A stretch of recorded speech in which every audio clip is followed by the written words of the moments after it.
ये देखिए प्रकीर्ण प्रश्न संग्रह अपना चल रहा है। प्रकीर्ण प्रश्न संग्रह 1 हम लोग कर रहे हैं, जिसमें से 7 प्रश्न हम कर चुके हैं। अभी 8वां प्रश्न देखिए, 8वां प्रश्न कट है, 9वां प्रश्न भी कट है और 10वां प्रश्न भी कट है। तो हम लोग डायरेक्ट चलेंगे 11वें प्रश्न पर। चतुर्भुज एबीसीडी में रेख एडी समांतर है बीसी के। देखिए एडी बीसी के समांतर है। विकर्ण एसी और विकर्ण बीडी परस्पर एक दूसरे को बिंदु पी पर प्रतिच्छेदित करते हैं। देखिए विकर्ण बिंदु पी पर प्रतिच्छेदित करें तो सिद्ध करना है कि एपी बटे पीडी बराबर पीसी बटे पीबी। ये देखो सिद्ध करना है। इसके लिए आपको क्या करना है, ध्यान से देखिए, पूरा प्रोसेस मैं आपको समझा देता हूँ कि ये जो एबीसीडी में एडी और बीसी दोनों समांतर हैं। एडी किसके समांतर है, बीसी के, और ये तिर्यक रेखा है। अगर देखिए एडी बीसी के समांतर है और ये तिर्यक रेखा है तो आप इन दोनों कोणों को बोल सकते हो। देखिए ए वाला कोण और ये वाला कोण दोनों एकांतर कोण है। इसी तरीके से इस कोण को बता सकते हैं इस कोण के एकांतर। और अगर ये दोनों कोण लीजिए तो शीर्षाभिमुख। जब दो रेखाएं एक दूसरे को प्रतिच्छेदित करती है तो आमने सामने के कोणों को शीर्षाभिमुख कोण कहते हैं। इन तीनों में से कोई भी दो कोण समान दिखा दो। हमें त्रिभुज एपीडी मतलब जो ये ऊपर वाला त्रिभुज है और ये त्रिभुज बीपीसी जो नीचे वाला त्रिभुज है, इन दोनों त्रिभुजों को समरूप दिखाना है। तो हम कोको कसौटी से समरूप दिखा देंगे। ए वाला कोण इस वाले कोण के बराबर दिखा दीजिए, ए वाला कोण इस वाले कोण के एकांतर कोण, या फिर इसको दिखा दो, आपके ऊपर है। इन तीनों में से कोई दो दिखा दो एक, और फिर कोको कसौटी से दोनों त्रिभुज समरूप दिखा दीजिए। यहाँ से देखिए त्रिभुज एबीसी एडी बीसी के समांतर है। देखिए चतुर्भुज एबीसीडी में एडी बीसी के समांतर रेखा बीडी इनकी तिर्यक रेखा है, इसलिए एकांतर कोण हो गया, बराबर कि नहीं। और एकांतर कोण हो गया तो यहाँ पे लिखा P A D P C B के। जब ये वाला कोण इस वाले कोण के, इस वाले कोण का नाम पहले क्या रखा था, एडी बी रखा, बाद में इसको एडीपी भी बोल सकते हैं। ऐसे ये कोण है पीबीसी, इसको पहले डीबीसी बोला तो इसको हम पीबीसी भी बोल सकते हैं, एक ही कोण के भिन्न नाम। अब देखो दोनों त्रिभुजों को कोको कसौटी से शीर्षाभिमुख वाला लिया इसने, आप चाहे तो दोनों एकांतर ले सकते हैं। कोको कसौटी से दोनों त्रिभुज समरूप दिखा दिए। जब दोनों त्रिभुज समरूप हो गए तो उनकी संगत भुजाओं का अनुपात समान हो जाएगा। अब उनकी संगत भुजाएं क्या लेंगे, पी ए बटा पी सी बराबर ए डी बटा सी। पता है ना आपको, पहला दूसरा, पहला दूसरा, दूसरा तीसरा, दूसरा तीसरा, पहला तीसरा, पहला तीसरा। तो इधर पहला दूसरा लिया पी ए बटे इसका पहला दूसरा पी सी बराबर इसका दूसरा तीसरा पी डी बटे पी बी। उसको लिया नहीं, इसने लिया है, अच्छा दूसरा तीसरा नहीं लिया। ए डी बटे सी बी नहीं लिया, उसने पी डी बटे पी सी पहला तीसरा वाला लिया है। तो अब देखिए इसको, अब आप बोले दूसरा तीसरा क्यों लिया, आप चाहे तो ले सकते हैं, फिर बाद में एक स्टेप बढ़ा के आपको ये स्टेप लेना पड़ेगा, उसको छोड़ दें क्योंकि उसकी जरूरत नहीं है। कैसे पता चलेगा जरूरत नहीं है, यहाँ सिद्ध करने वाले से देखेंगे तो हमें पता चलेगा। तो यहाँ से देखिए ए पी ए को एपी लिख सकते हैं और पीसी को पीसी रहने दे, पीडी है और पीबी को बीपी लिख सकते हैं। फिर यहाँ एकांतरानुपात लगा, एकांतरानुपात समझाया था, इसे क्रॉस में प्लेस चेंज कर देंगे। ये पीडी पीसी की जगह आ जाएगा, पीसी पीडी की जगह आ जाएगा। तो एपी बटे पीडी, ये देखिए पीडी यहाँ आ जाएगा तो एपी बटे पीडी हो जाएगा, पीसी यहाँ चला जाएगा तो पीसी बटे बीपी। यही आपको सिद्ध करना था। ये 11वां क्वेश्चन है। उसके बाद 12वां क्वेश्चन देखेंगे। 12वां क्वेश्चन बॉक्स टाइप का है। आकृति में भुजा एक्स वाई जो है एसी के समांतर है। 2ax = 3bx दिया हुआ है। एक्स वाई बराबर 9, तो एसी का मान ज्ञात करने के लिए निखित कृति पूर्ण करो। तो यहाँ पे मेन जो प्रोसेस है वो ये देखना है कि 2ax = 3bx दिया है, तो इधर से अगर bx उधर जाएगा तो अपॉन में जाएगा, 2 इधर आएगा अपॉन में, तो ax बटे bx। देखिए ax अपनी जगह रहेगा, bx इधर आएगा, तो ax बटे bx बराबर 3/2 हो जाएगा। तो यहाँ 3/2 आएगा। फिर यहाँ योगानुपात लगा। योगानुपात में क्या होता है, ये ऊपर नीचे को प्लस किया जाता है और नीचे वाला सेम लिखते हैं।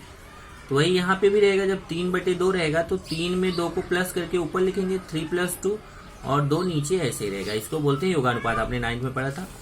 फिर ये 3 और 2 जोड़ के 5 हो जाएगा, 5/2 बराबर।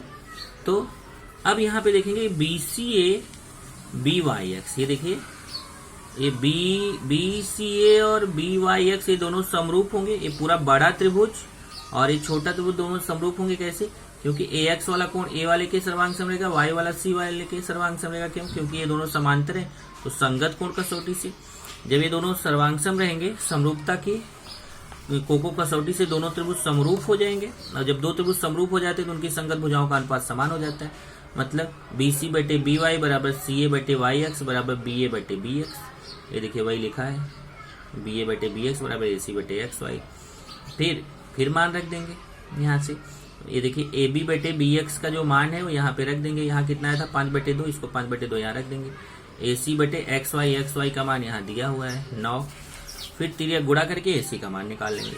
वही चीज यहाँ पे बॉक्स में दिया है। क्वेश्चन नंबर 13 देखेंगे। आकृति में एबीसी में कोण ए 90 अंश दिया है। देखिए कोण ए 90 अंश है। चतुर्भुज DEFG एक वर्ग है। ये पूरा जो देखिए ये जो चतुर्भुज बन रहा है वर्ग है। इसमें डी तथा ई भुजा BC पर है।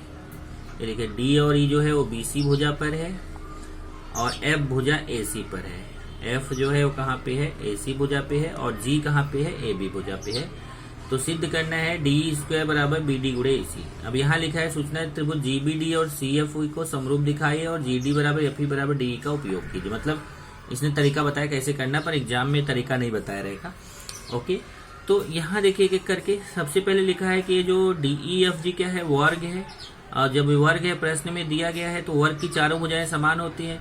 तो DE बराबर EF बराबर FG बराबर ZD, ये चारों भुजाएं समान हो जाएंगी। और वर्ग का प्रत्येक कोण 90 अंश होता है। AB कोण 90 अंश होगा, AB 90, AB 90, AB 90। देखिए सब कोण 90 अंश हो जाएंगे। अब आप बोलो दो ही कोण क्यों दिया है, तो उसको जरूरत थी दो का, नीचे वाला दोनों, इसलिए उसने दिया है। और होगा तो चारों समान, आप चाहे तो चारों लिख सकते हैं। अब देखिए यहाँ पे ये GD लंब हो गया BC पर और FE भी लंब हो गया BC पर। ये दोनों लंब हो गए। देखिए GD लंब BC, EF लंब BC। त्रिभुज BAC और BDG। अब यहाँ देखिए कौन कौन सा त्रिभुज ले रहा है, BAC ये पूरा बड़ा त्रिभुज, और दूसरा कौन सा ले रहा है, देखिए BDG ये देखो इधर वाला छोटा त्रिभुज। पहले तो पूरा बड़ा त्रिभुज ले रहा है और ये इधर वाला केवल छोटा त्रिभुज ले रहा है।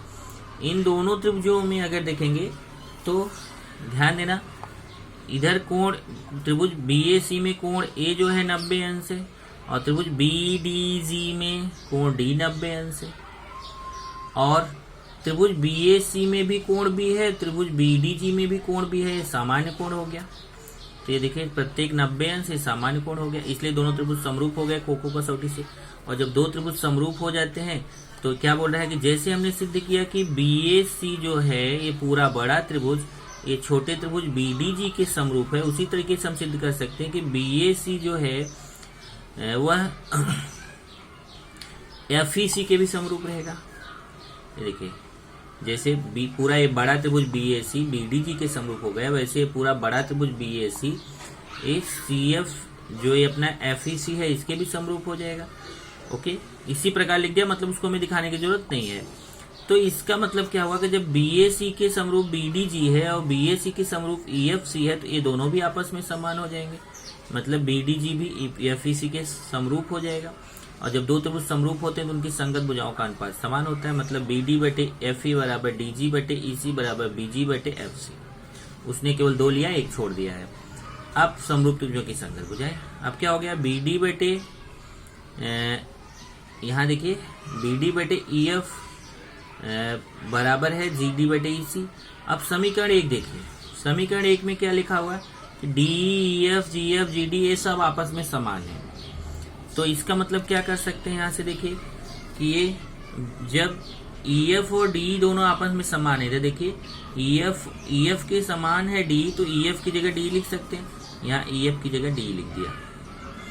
और GD के समान है D, तो GD की जगह पे भी D लिख सकते हैं, देखिए GD की जगह पे भी D लिख दिया और EC अपनी जगह। फिर तिर्यक गुणा करेंगे तो D का गुणा D से होगा DE² और BD का AC से होगा BD गुणा EC। ये सिद्ध करना था, प्रैक्टिस करना है आपको। इस तरीके से ये आपके क्वेश्चंस हैं, इसकी ज्यादा से ज्यादा प्रैक्टिस कीजिए, जितना आप प्रैक्टिस करेंगे उतना आपको आएगा।